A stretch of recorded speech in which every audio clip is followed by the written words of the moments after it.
دامەژدان بە خولی نوێی سزاکانی ئەمریکا بۆ سەر ئێران و جەخکردنەوەی بەڕێبرایەتی دانەڵد ترامپ لەسەر چڕبوونەوەی فشارە ئابوووریەکان ئەو پرسیارە دێتە ئاراوە کە ئەم ڕێوشوێنانە تا چەند دەتوانن کاریگەریان هەبێت لەسەر ناچارکردنی تاران بۆ گۆڕینی هەڵسوکەوتەکانی. سلێمان تاشان ڕۆژنامەوانی بواری ئابووری لە هەرێمی کوردستان و لەگەڵمانە بۆ گفتوگۆ لەسەر ئەم بابەتە. کاک سلێمان سپاس بۆ ئامادەبوونت. بە لەبەرچاوگرتنی ئەم سزانەی کە ئەمڕۆ ڕاگەیەندران، گرنگترین جیاوازی ئەم خولەی سزاکان لەگەڵ سزاکانی پێشووی ئەمریکا بۆ سەر ئێران چییە بەڕای جەنابەت؟ سلااو لە جەنابەت، سلااو لە بینەرانی دەنگی ئەمریکا. من ڕاستەکەی کە گوێم لە دەنگی لە وتەکانی سکۆت بیسن وەزیری گەنجینەی ئەمریکا دەگرت، من هەستم بەڕاستی جۆرەك جیاوازی کرد لە شێواز و لێدوان و دەربڕینەکانی ئەمریکا و هەڵوێست و ئەو پلانەی کە ئەمریکا بەڕاستی بەتەمایە جێبەجێ بکات. دەبین لە مانگەکان و لە ساڵەکانی ڕابردوودا ئەمریکا لە ڕاستیدا ئەمە یەکەم جار نییە کە سزا و گەمارە و بە سەیران دەتەسەپێنێت. جیاوازیەکە لەمەدایە ئەم جارە من وای لێ تێگەشتم کە بەڕاستی ئەمریکا ئەم جارەی زۆر ڕەشدە زۆر سوورە لەسەرەوەی کە ینی زۆرترین گوشار بەسەر ئێراندا زۆرترین سزا بسەپێنێت. پێشتر لە ساڵانی ڕابردوودا ئەمریکا هەندێک ڕوو دەربایەتی جۆرێک جاریوا بوو هەڵوێستەکانی تۆزی حاڵەتی شەرمنانی پێوەدیا بوو، زۆر جار ڕەچاوی هاوپەیمانەکانی دەکرد، ڕەچاوی دۆستەکانی دەکرد. ئێمە بیرمان نەچێت کۆمەڵک وڵات هەن کە هەم دۆستی ئەمریکان هەم دۆستی ئێرانن. ئەمانە ئەمریکا زۆر جار دەستی تاڕادەیەک لەم حاڵەتە بەسرا و ینی بە شێوەک لە شێوەکە ئەم وڵاتە دایانخودی مە بۆ نمونە ناچارین پەیوەندی بازرگانیمان لەگەڵ ئێران هەبێت.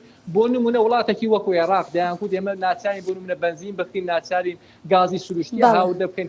ئەمریکا زۆر جار یارمەتی وڵاتانی دەدا کە بنزین لە ئێران بەڵێ هەندێک ئستثنای بۆ ڕەچاو دەکردن. ئستثنا قائل بوو، بەڵام بە قەناعەتی من ئەم جارە سیاسەتی ئەمریکا زۆر جیاوازە. ئەم جارە ئەمریکا لای هێڵی خۆی جیا کردەوە بە تەواوی وڵاتانی ڕاگەیان کە ئێوە لە نێوان ئێران و لە نێوان ئەمریکا و جوانتر بڵم گوتی لە نێوان تیرۆر و لە نێوان ئەمریکا دەبێت لایەنێک هەڵبژێن هیچ جۆرە تاریف و ڕوودەربایەتیشی لەگەڵ هیچ وڵات و هیچ کۆمپانیایەک نییە. بۆیە بە قەناعەتی من جیاواز بوو. باشە کاک سلێمان، وەک دەزانی ئێران ساڵانێکە ئەم گوشارە ئابووریانەی لەسەرە و لەلایەکی دیکەشەوە فێری هەندێک لە ڕێگاکان بووە بۆ با بڵێن خۆدزینەوە لە ئەم سزا و گەماروانە، بۆ نمونە فرۆشتنی نەوت بە چین و ئەو وڵاتانی دەراوسێ و داهاتێکی زۆری لەم ڕێگەیەوە دابین کردووە بۆ خۆی.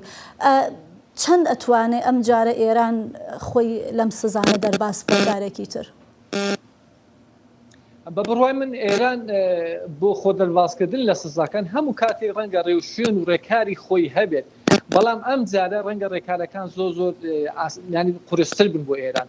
ئێمە بیرمان نەچێت لە ساڵانی ڕابردوودا ئێران پەیوەندێکی جێبەجێ و زۆر باشی لەگەڵ گروپەکان لە عێراق بوو، لە ڕێگای عێراقەوە توانیوێتی بەشێک لە پارە بۆ ناوخۆ بگواستێتەوە تەنیا لە ڕێگای عێراقەوە نەوت بفرۆشی، لە ڕێگای پاکستان، لە ڕێگای زۆر جار شوێنێتی وڵاتی تر، لە ڕێگای ئەو کۆمپانیا بچووکانەی کە بەتایبەت لە چین کۆمپانیەکانی تایبەت بە پاڵاوتن کاری کردووە.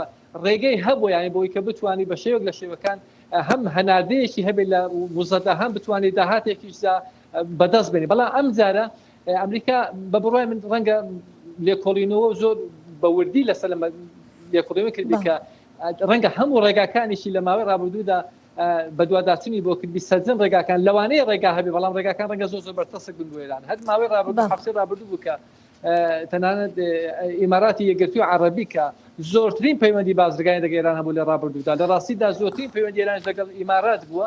بینیمان کە بە پشتوانە پەیوەندی بازرگانەکان چ زیانێک بە بەر ئێران کەوتووە. ڕێگا دەدۆسێتەوە، بەڵام ڕێگاکان زۆر باشە. کاک سلێمان ئاماژەت باوە کرد کە ڕێگا دەدۆزێتەوە، بەڵام ڕێگاکانی زۆر سنووردارە. ئاماژەت بە وڵاتی ئیمارات کرد کە پەیوەندیەکانی پچراندووە.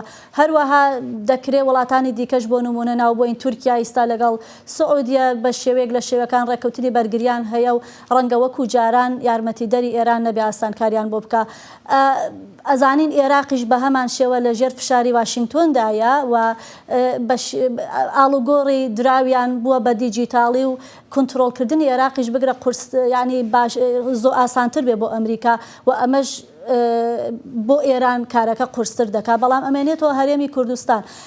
ئەم سزانە چۆن نەتوانێت کاریگەری بخاتە سەر هەرێمی کوردستان کە دەکرێت یەکێک لەو شوێنانە بێت کە ئێران بۆ خۆ دزینەوە لە ئەم سزانە پەنای بۆ ببات؟